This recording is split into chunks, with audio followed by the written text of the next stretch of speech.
back in the early 70s. My name is Bill Van Riper, by the way. I've worked for Radio Shack in one of their sales places.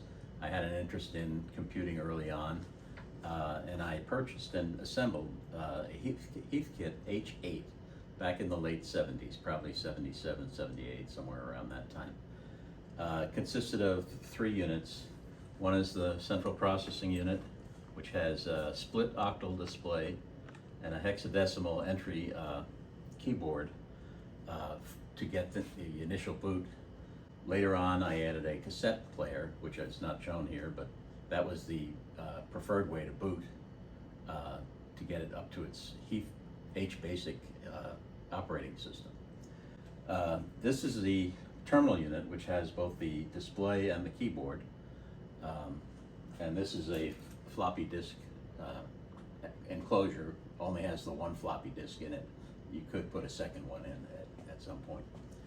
It originally came with 8K of memory, which is the last part shown back in here is the static RAM 8K.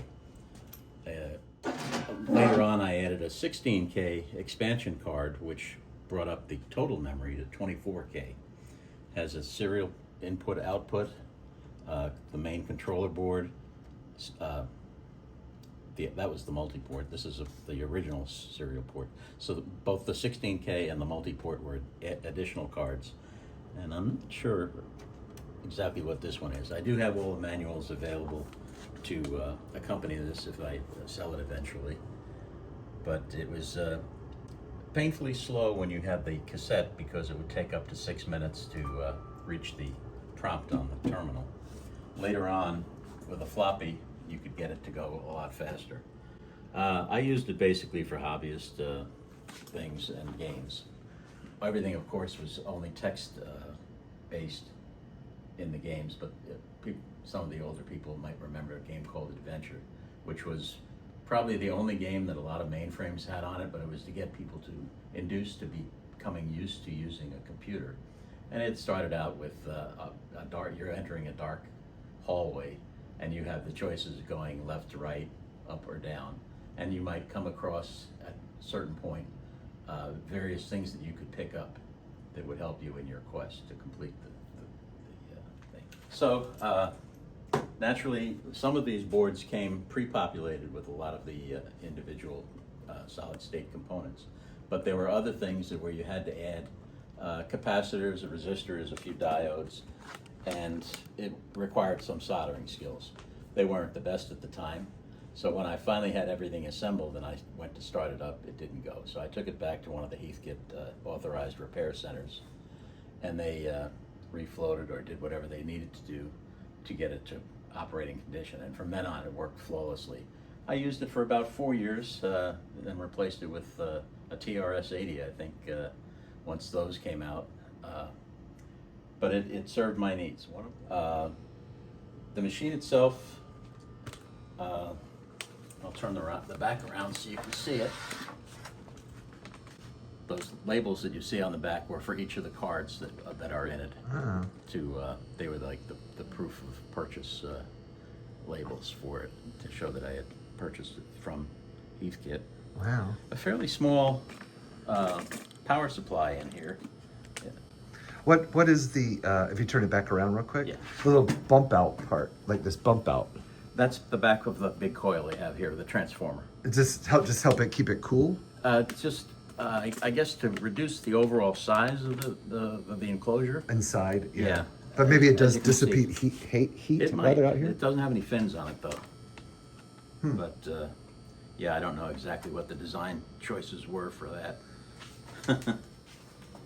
Now this is an H9, the terminal, which has black and white display, gray letters on black background. Now there was an H19 as well, right? So this is before that one. The H19 was a little more improved. Okay. Much better keyboard. This has a very rudimentary kind of keyboard. It's not one of the nice click tactile keys. But it hooked up to there, of course. Power cord and connectors. Wow. See that? Mm-hmm. Okay. And the final piece is this floppy drive. The enclosure will handle another one here if you wanted to make copies of your floppies. And how did you open that? It Basically, pops up. yeah. Oh, okay. It's kind of a simple, but it Oh, keeps yeah. the dust out. And of course, I had plastic covers that were individually made for these separate units. That when I wasn't running it, didn't have it on and wasn't worried about the heat buildup. They kept a lot of dust from getting into these machines. But it was a good hobby. I had received my pilot's license in 1974, and after a couple of taking passengers up to prove that I could do it, I said that's too expensive a hobby. So I found another reasonably expensive hobby at the time, but unlikely to kill me. I guess show the back if you don't mind, Bill. Oh, yeah, sure. I guess we looked at the rest of them. Yes, might as well. So pretty much what, a power plug and a Big data cable. Data cable, that's it. Okay, and again the little bump out for the yeah. It could be. And a It could be fuse. that it would be Fuse on the power supply. Yeah, this could be for heat dissipation, possibly too. But Neat. yeah, it was for the time. I think it was a very well designed system, and I got a lot of fun and use out of it. And my brothers and sisters did at the time, and my father even. He wrote a program to record his golf scores and handicap. Generate his handicap from that. Thank you for letting me show it to you. And one last question for you: do you happen to remember? Did the bus have like a particular name? For the Heathkits? It was all fairly proprietary. I don't believe that they had PCI at the time, or what. Oh, okay. So this is actually the That's your backplane. backplane, or yeah. Yes, that was. Maybe you might call it a motherboard. I don't know. The motherboard. The main control board is this one, up here, right here.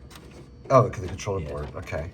But yeah, so the backplane, which is Yeah. the bus, you might call it too, right? Maybe That's like the maybe. nice. That's the guts of the system. And the processor's right there. Is that the processor on it? Processor is this one, I think. Does it have a name? I can't read it. Yeah. And it's too bad we can't power it on. I don't know Yeah. if you mentioned that. The reason you Okay. haven't powered it on because it has been on in a long time, and you don't want to take that chance. That's true. It hasn't been run. I've had the terminal turned on within the last 15, 20 years, but the other one probably in 40 years has not been turned on. There's probably capacitors in here that are, over time dried out and would burst and release the magic smoke at the time you would try to turn it on. So I'm going to have it evaluated and accept offers on it to sell it as a complete system. And for 1978, this was pretty advanced to have this type of these LEDs. the LEDs. Are they or Yeah, LCDs? they're red LEDs, or they might be LCDs. LCDs? Yeah, I think they're red. But that basically, Yeah. you can kind of see them. There you go. Mm-hmm. Yeah. Versus separate little blinky lights and all that kind of Right. stuff. Right. So that's pretty neat. Yeah. Let's see, get one last shot there. Okay. There's the serial number model. So those Yeah. came out, but it served my needs. One practical application that I did establish for it, or wrote personally, was a scheduling software. I, at the time, had been working as a dispatcher for the Greenwich Police Department in Greenwich, Connecticut. We had approximately 145-man department, and we had another 30 or 40 civilians. Everybody had a different schedule so that they could populate the different posts throughout town or the dispatch shifts. There were some of us that worked around the clock, and we changed shifts every week. Others were bounced between days and afternoons because those are the more critical times to have staffing. What I wound up doing was using a combination of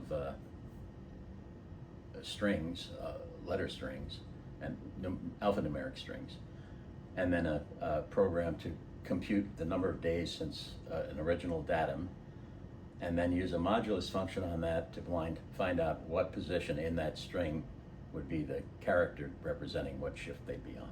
This did relieve the lieutenants of a lot of the tedious paperwork they needed to do to establish each day's shift, and each lieutenant would be responsible for coming in and doing 4 days ahead from wherever the last lieutenant had left off.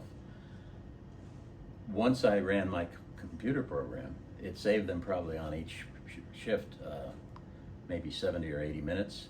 And then they only had another 20 minutes of going through clipboards to find out who was off on what day, through requested leave or vacation, training days.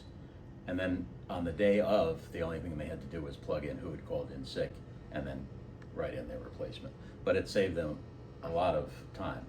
Yeah, thank you so much for bringing it. I appreciate your These are pretty rare these allowing me days. the opportunity to present it to you all. Thank you.